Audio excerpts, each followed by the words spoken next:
सन्माननीय युवा सभापती आणि माझे इतर सर्व शिवसेना सहकारी विनायक राऊत यांनी सांगितलं की आपल्याशी संवाद साधण्यासाठी मी इथे बसलो नाही. माननीय उद्धव ठाकरे साहेबांनी आम्हाला आपल्याशी संवाद साधायला इथे पाठवले. आज आदरणीय हिंदुहृदय सम्राट शिवसेना प्रमुख बाळासाहेब ठाकरे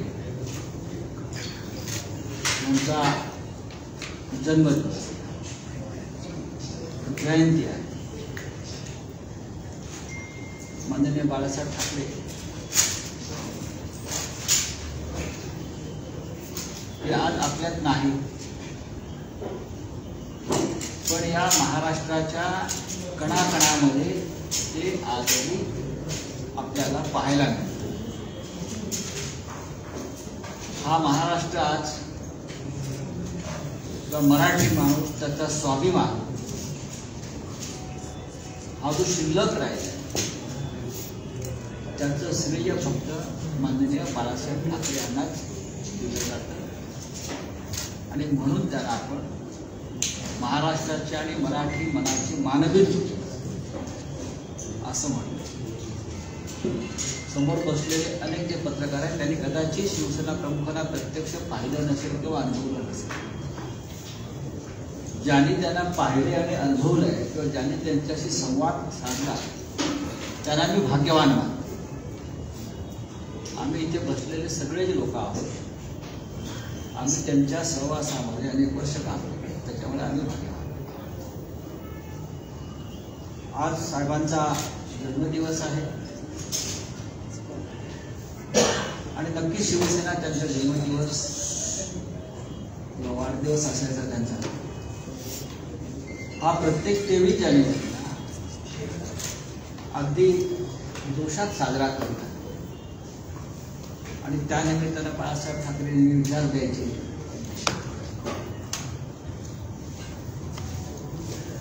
आज साहेब आपल्यात नसले तरी आम्ही विचाराला त्यांना कायम आमच्या उभे ठेवले. बाळासाहेबांचं स्मारक उभं राहतंय. शिवतीर्थावर मेहरबंगात ते लवकरच त्याचं उद्घाटन होईल. 2026 पासून शिवसेना प्रमुखांचं जन्मशताब्दी वर्ष सुरू होतं. 23 जानेवारी 2026 पासून शिवसेना प्रमुखांची जन्मशताब्दी वर्ष सुरू होत आहे आणि ते आपल्या सगळ्यांसाठी अत्यंत महत्वाचं आहे. या निमित्तानं आतापर्यंत शिवसेनेनं कधीही अधिकृतपणे काही मागितलं नव्हतं बाळासाहेबांसाठी, पण महाराष्ट्राच्या आणि देशाच्या ज्या लोकभावना आहेत की वारंवार आम्हाला जे सांगण्यात येत आहे खरं म्हणजे आम्हाला ती मागण्याची वेळ येऊ नये, पण हिंदुहृदय सम्राट शिवसेना प्रमुख बाळासाहेब ठाकरे यांना भारत रत्न या देशाच्या सर्वोच्च नागरी किताबानं सन्मानित करावं अशी फक्त शिवसेनेची इच्छा नाही, मागणी नाही, तर तमाम महाराष्ट्रातल्या जनतेची आणि देशभरातल्या नव्हे तर जगभरातल्या हिंदूंची मागणी. आज किंवा कालपासून अनेक ज्या शिवसेनेच्या संस्था संघटना हिंदूंच्या संघटना आहेत त्यांनी ठिकठिकाणी ठराव मंजूर केले. हिंदुहृदय सम्राट शिवसेना प्रमुखांना भारत सरकारनं भारतरत्न या किताबानं सन्मानित करावं. खरं म्हणजे 12 वर्षात ही मागणी या व्यासपीठावर कधी झाली नव्हती, पण आमच्या सर्व खासदार ते जे बसलेले आहेत त्या सर्व खासदारांनी संसदेमध्ये ही मागणी अनेकदा केलेली आहे, बाहेर केलेली आहे, विधिमंडळात ही मागणी केलेली आहे. गेल्या 12 वर्षामध्ये या मोदी सरकारनं मतांसाठी आणि राजकीय गणितासाठी अनेकांना भारतरत्न दिल्याचं आमच्या लक्षात. ज्यांना राज्यात सुद्धा पुणे अनेकांना, मला कोणाचं नाव घेऊन अपमान करायचा नाही, पण ज्यांचं राज्यात सुद्धा तेवढं ताकदीचं काम नाही, हे देशाला माहीत नाही, अशा अनेकांना भारतरत्न देऊन आपला राजकीय स्वार्थ त्यांनी पूर्ण केला. आम्ही त्यांचा सन्मान करतो. पण ज्याने या देशातल्या हिंदूंना आणि महाराष्ट्राला मराठी म्हणून जी अस्मिता दिली, ज्यांच्यामुळे राम मंदिर आज अयोध्येमध्ये उभं राहिले, अशा हिंदू हृदय सम्राटांना सुद्धा भारतरत्नानं सन्मानित करा.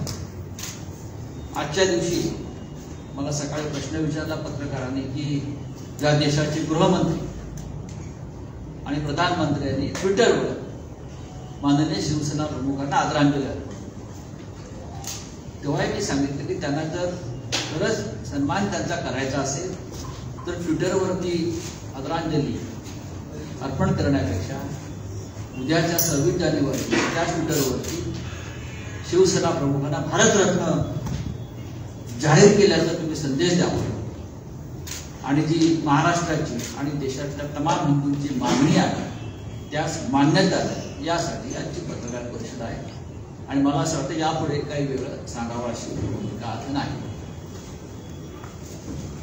ठीक है, सवाल लेने से दूसरा कोई सवाल नहीं, सवाल हिंदी में ब्रीफ कर दीजिए सर. हिंदी आज इस देश के सर्वोच्च नेता रहे, लोकमान्य नेता रहे, हिंदू हृदय सम्राट शिवसेना प्रमुख बालासाहेब ठाकरे जी का जन्मदिन 2026 में बालासाहेब जी का जन्म शताब्दी वर्ष शुरू होगा. बालासाहेब ठाकरे जी एक ऐसे नेता रहे इस देश में, लगभग 50 साल किसी भी संवैधानिक पद पर वो नहीं रहे, सत्ता के पद पर नहीं रहे, फिर भी इस देश की जनता के दिलो दिमाग पर हमेशा बालासाहेब ठाकरे जी ने राज किया. लोकमान्य बाल गंगाधर तिलक और महात्मा गांधी के बाद इतने सफल और लोकप्रिय नेता बालासाहेब ठाकरे रहे. बालासाहेब ठाकरे जी ने महाराष्ट्र की सामान्य मराठी जनता के लिए एक स्वाभिमान की लड़ाई लड़ी और मुंबई हो या पूरे महाराष्ट्र हो, मराठी मानस को अपना वजूद, अपना स्वाभिमान दिया. वैसे जब हिंदुओं के ऊपर हमले शुरू हो गए देश या देश बाहर से, तब बालासाहेब ठाकरे हिंदुओं के लिए भी खड़े रहे. आज जो अयोध्या में राम मंदिर आपको दिख रहा है, वो बनाने में, वो संघर्ष करने में हिंदू हृदय सम्राट बालासाहेब ठाकरे का योगदान सर्वोच्च है.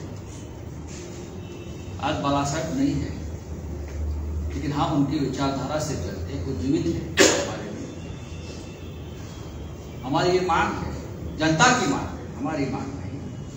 हम बालासाहेब ने कभी किसी के सामने कुछ मांगा नहीं और हमने भी उनके लिए कुछ मांगा नहीं, लेकिन इस राज्य की जनता की और विश्व में जहां जहां हिंदू है वो सभी के मांग रही है कि बालासाहेब ठाकरे जी को देश का सर्वोच्च नागरिक सम्मान भारत रत्न से सम्मानित करना चाहिए.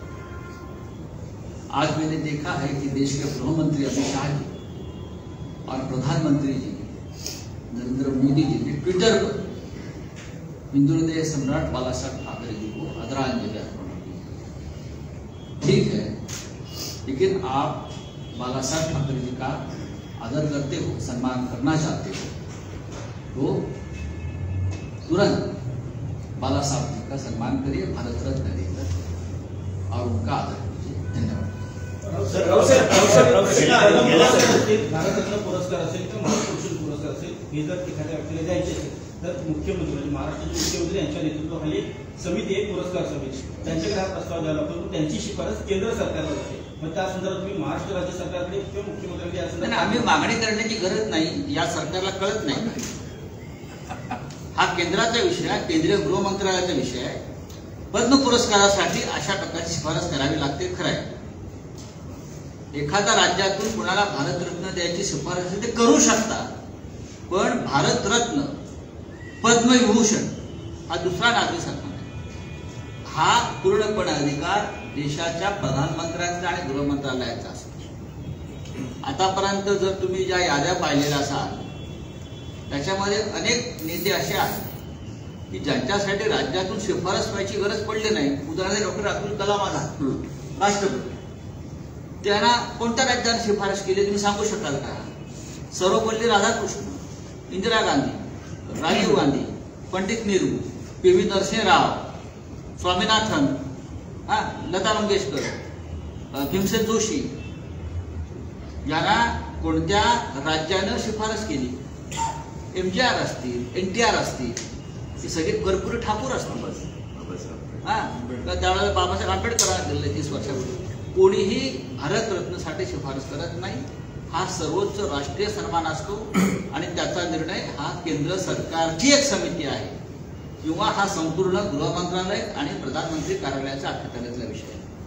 ते नुसतं ट्विट करण्यापेक्षा आणि इकडे येऊन भाषणामध्ये बाळासाहेबांच्या नावानं आम्हाला ज्ञान देण्यापेक्षा आम्हाला त्यात बाळासाहेबांविषयी ज्ञान दिलो तर तुम्ही त्यांचा भारतरत्नानं सन्मान करावा ही आमची साधी नम्र विनंती आहे. स्वातंत्र्यवीर सावरकरांना भारतरत्न द्यावा अशी शिवसेनेनं वेळोवेळी वारंवार आम्ही मागणी केली. आजही मागणी आहे. तुम्हाला असं वाटतं का की अजूनही सहकारी अरविंद सावंत पासून आमचे अनिल देसाई असतील, विनायक राऊत असतील, सगळ्यांनी वीर सावरकरांचा अशा प्रकारे सन्मान करावा ही मागणी सभागृहात केली, बाहेर केली नाही. पण ही मागणी केल्यानंतरही अजूनही काही त्यावर निर्णय झाले. याचं कारण असं आहे की या सगळ्यांचं वीर सावरकरांचं जो प्रेम आहे, ढोंग आहे, यांचं हिंदुत्व ढोंगी आहे. हिंदुत्वासाठी 2च नेत्यांनी सर्वोच्च बलिदान केलेलं आहे, ते म्हणजे वीर सावरकर, ज्याला हिंदू हृदय सम्राट म्हणूनच लोक ओळखत होते, आणि त्यानंतर हिंदू हृदय सम्राट बाळासाहेब ठाकरे. बाळासाहेब ठाकरेंचा सन्मान हा वीर सावरकरांचाही सन्मान होतो, लक्षात घ्या. कारण वीर सावरकरांचाच हिंदुत्वाचा विचार बाळासाहेब ठाकरेंनी पुढे नेले.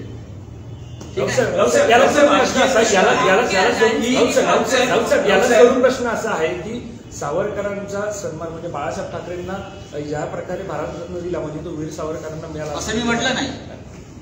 मी असं अजिबात म्हटलं नाही. वीर सावरकरांना सन्मान द्यावा ही आमची मागणी आहे. वीर सावरकरांचाच विचार बाळासाहेबांनी पुढे नेला. हे 2 हिंदू हृदय सम्राट आहेत, पण या दोघांना उपेक्षित ठेवण्याचं काम स्वतःला हिंदुत्ववादी बनवणाऱ्या सरकारने केंद्रानं केलेलं. पण वारंवार वीर सावरकरांबाबत सन्मानित जे वक्तव्य आहेत ते तुमच्याकडून होते, मात्र तुमच्या सोबत असलेल्या काँग्रेसकडून त्यांचा सन्मान. बघा, त्यांचं म्हणणं मला म्हणायचं नाही, आम्ही आमचं म्हणणं मांडतो. त्याचा काय संबंध आहे? आम्ही मागतो आहोत ना. आम्ही काय कोणाला घाबरतोय का? आमच्यात काय अडथळे आहेत का? नाही. आम्ही वारंवार सांगतो, आम्ही भारतीय जनता पक्षाबरोबर होतो तेव्हाही मागणी करत होतो आणि आताही करतो.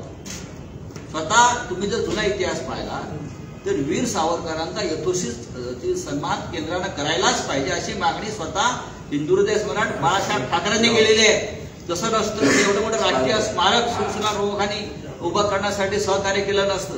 हे जे स्मारक आहे राष्ट्रीय स्मारक वीर सावरकरांचं, ते फक्त माननीय बाळासाहेब ठाकरे यांच्यामुळे निर्माण झालेलं आहे. तुम्ही असं आहे की काही राजकीय हेतूंसाठी काही जणांना भारतरत्न देण्यात आला. 2024 मध्ये 5 जणांना भारतरत्न देण्यात आला. लोकसभा आणि काही विधानसभा होत्या. मुंबई महानगरपालिका आहेत, इतर सर्व महाराष्ट्रातल्या निवडणुका आहेत. कुठेतरी ही मागणी लवकर मान्य होऊ वाटते. प्रश्न असा आहे, बाळासाहेब ठाकरे हे महानगरपालिकेचे नेते नव्हते. तुमचा प्रश्न चुकीचा आहे. महाराष्ट्रातल्या अनेक मी देशाचा, मी जगातला हिंदूंची मागणी आहे म्हणतो. बरं का, हे भारतरत्न व्हावे ही या विश्वातल्या हिंदूंच्या अनेक संस्था आणि संघटनांची मागणी आहे. या राज्यातल्या संघटनांची मागणी आहे. या देशातल्या हिंदू प्रेमींची मागणी आहे. चलो कम ऑन गाइस, हरी आप. अरे सुन ना, एक ब्रेक ले लेते हैं.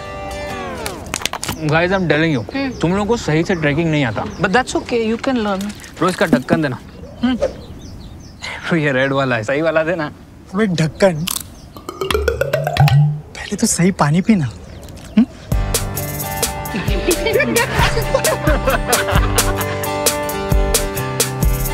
Manikchand Oxyrich, proudly Indian.